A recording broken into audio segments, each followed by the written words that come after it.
Plumbing A എങ്ങനെയാണെന്ന് നമുക്ക് നോക്കാം. അതായത് നമ്മുടെ ആപ്ലിക്കേഷൻ ഓപ്പൺ ചെയ്തു. പ്ലംബിംഗ്, ഇലക്ട്രിക്കൽ, സ്ട്രക്ചർ ഇത് മൂന്നും ഏകദേശം ഒരേ ഫോർമാറ്റിൽ തന്നെയാണ് പോകുന്നത്. ഇത് എങ്ങനെയാണ് ചെയ്യേണ്ടത് നമുക്ക് നോക്കാം. ഇപ്പൊ തന്നെ നമ്മുടെ ഫ്ലോർ പ്ലാൻ ആണ് നമ്മൾ എടുക്കുന്നത്. ഇതാണ് നമ്മൾ ഫ്ലോർ പ്ലാൻ അപ്ലോഡ് ചെയ്യാൻ പോകുന്നത്. അപ്പൊ നമുക്ക് കൃത്യമായിട്ട് ക്രോപ്പ് ചെയ്ത് നമ്മുടെ പ്ലാൻ മാത്രമേ നമ്മൾ കൊടുക്കുന്നു. നമ്മളിവിടെ പോയിട്ട് നമ്മുടെ പ്ലാൻ ഇവിടെ അപ്ലോഡ് ചെയ്യുന്നു. അതോടൊപ്പം തന്നെ നമ്മൾ ചാറ്റ് ജിപിടിയിലും പോയിട്ടാണ് നമ്മളിവിടെ പ്ലാൻ അപ്ലോഡ് ചെയ്യുന്നത്. ചാറ്റ് ജിപിടി എടുക്കുന്നു, പ്ലസ് ബട്ടൺ ക്ലിക്ക് ചെയ്യുന്നു. അതിനുശേഷം ഇവിടെ അപ്ലോഡ് ഫയലിൽ പോയിട്ട് നമ്മൾ അപ്ലോഡ് ചെയ്യുന്നു. അതിനുശേഷം നമ്മൾ പ്ലസ് ബട്ടൺ ക്ലിക്ക് ചെയ്യുന്നു. ക്രിയേറ്റ് ഇമേജ് എന്ന് കൊടുക്കുന്നു. ഇവിടെ നമ്മൾ കൊടുക്കുന്നത് നമ്മുടെ റഫറൻസ് ആയിട്ടുള്ള പ്ലംബിങ്ങിന്റെ റഫറൻസ് ആയിട്ടുള്ള ഡ്രോയിങ് ആണ് കൊടുക്കേണ്ടത്. അപ്പൊ എനിക്ക് വേണ്ട ഒരു റഫറൻസ് ഡ്രോയിങ് എന്ന് പറഞ്ഞാൽ ഈ രീതിയിലുള്ള റഫറൻസ് ഡ്രോയിങ് ആണ് വേണ്ടതെന്ന് വിചാരിച്ചു. അങ്ങനെയാണെങ്കിൽ ഇത് വേണം ഞാൻ ഇവിടെ കൊടുക്കാനായിട്ട്. നമ്മളോട് പറഞ്ഞേക്കണത് ഇതാണ് എന്റെ പ്ലംബിംഗ് ഡ്രോയിങ്. എന്റെ പ്ലംബിംഗ് ഡ്രോയിങ്ങിന്റെ ഡിസൈന് ഈ രീതിയിലേക്ക് ആക്കുന്ന രീതിയിലേക്ക് വരിക. എന്നിട്ട് അതിനനുസൃതമായിട്ടുള്ള രീതിയിൽ മാറ്റങ്ങൾ വരുത്താനാണ് പറയുന്നത്. നമ്മളിവിടെ പോയിട്ട് ജസ്റ്റ് പ്രോംപ്റ്റ് ജനറേറ്റ് ചെയ്തു. ഈ പ്രോംപ്റ്റ് ജനറേറ്റ് ചെയ്ത പ്രോംപ്റ്റ് ഇവിടെ കോപ്പി ചെയ്യുന്നു. ഇവിടെ വന്ന് നമ്മൾ പേസ്റ്റ് ചെയ്യുന്നു. അതോടൊപ്പം തന്നെ നമ്മൾ റഫറൻസ് ഇമേജ് കൂടെ നമ്മളിവിടെ അപ്ലോഡ് ചെയ്യുന്നു. ഇതിനുശേഷം മാത്രം നമ്മളിവിടെ പ്രോംപ്റ്റ് ചെയ്യാൻ കൊടുക്കും.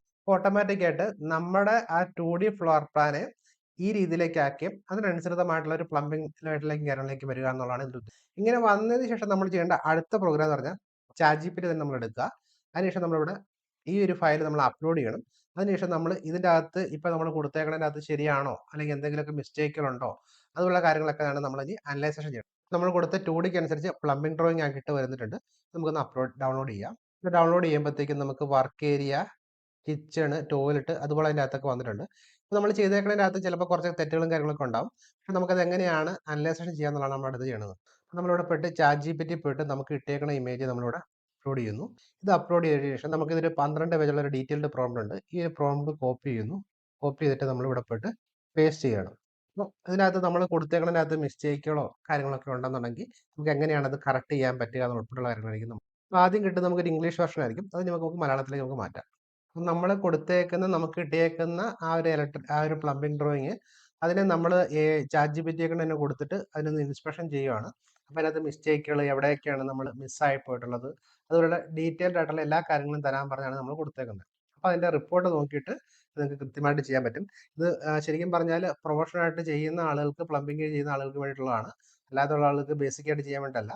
പക്ഷെ അവർക്ക് ഈസി ആയിട്ട് അവർ ഏതെങ്കിലും കാര്യങ്ങൾ ചെയ്യുമ്പോഴത്തേക്ക് മിസ്സായി പോകുമെങ്കിലോ അല്ലെങ്കിൽ ഏതെങ്കിലും മറന്നു പോകുമെങ്കിലോ അങ്ങനെ ഒന്നും വരാതിരിക്കാൻ വേണ്ടിയാണ് നമ്മൾ ഇത് ചെയ്തിട്ടുള്ളത്. ഇപ്പൊ നമുക്കത് കൊടുത്തതിനകത്ത് റിസൾട്ട് 100ൽ 57 ഉള്ളൂ. ഓക്കെ, അപ്പൊ ഇതിനകത്ത് എവിടെയൊക്കെയാണ് മിസ്റ്റേക്കുകൾ വരുന്നത് ഉൾപ്പെടെയുള്ള കാര്യങ്ങളാണ് ഇവിടെ പറയുന്നത്. അപ്പൊ എന്നിട്ട് ഇതിനകത്ത് മേജർ ആയിട്ടുള്ള ഫൈൻഡിങ്സ് എന്തൊക്കെയാണ് വന്നേക്കുന്നത്, എവിടെയൊക്കെയാണ് നമുക്ക് വന്നേക്കുന്നത് അതുപോലുള്ള ഉൾപ്പെടെയുള്ള കാര്യങ്ങളാണ് ഇവിടെ വന്നേക്കുന്നത്.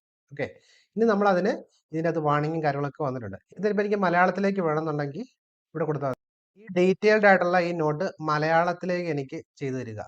നമ്മൾ കൊടുത്ത സാധനത്തെ അത് തിരിച്ച് മലയാളത്തിലേക്ക് ആക്കിയിട്ട് തരും. കണ്ടോ, ഇതാണ് അതിന്റെ കൊടുത്തേക്കുന്നത്. ഇതിന്റെ പ്രധാനപ്പെട്ട എന്തൊക്കെയാണ്, അതിന് ക്രിട്ടിക്കൽ ആയിട്ടുള്ള ശ്രദ്ധിക്കേണ്ട കാര്യങ്ങൾ എന്തൊക്കെയാണ്, ഇതിന്റെ ഭാഗത്ത് എന്തൊക്കെയാണ് വ്യക്തമാകാത്തത് എന്തൊക്കെയാണ്, അതുപോലുള്ള കാര്യങ്ങളെല്ലാം കൃത്യമാക്കിയിട്ട് ഇവിടെ കണ്ടോ. അപ്പൊ നമ്മൾ ചെയ്തേക്കുന്നതിനകത്തുള്ള മിസ്റ്റേക്കുകൾ അല്ലെങ്കിൽ എന്തൊക്കെയാണ് ഫൈൻഡിങ്സ് അതെല്ലാം കൃത്യമായിട്ട് ഇവിടെ വരും. അപ്പൊ നമ്മൾ ഇത് പ്രൊഫഷണൽ ആയിട്ട് ചെയ്യുന്ന ആളുകൾക്ക് ഇതിന്റെ ഇതേപോലെ കാര്യങ്ങളൂടെ നമ്മൾ ആഡ് ചെയ്യണം എന്ന് മനസ്സിലാക്കാൻ വേണ്ടിയാണ് ഇത്.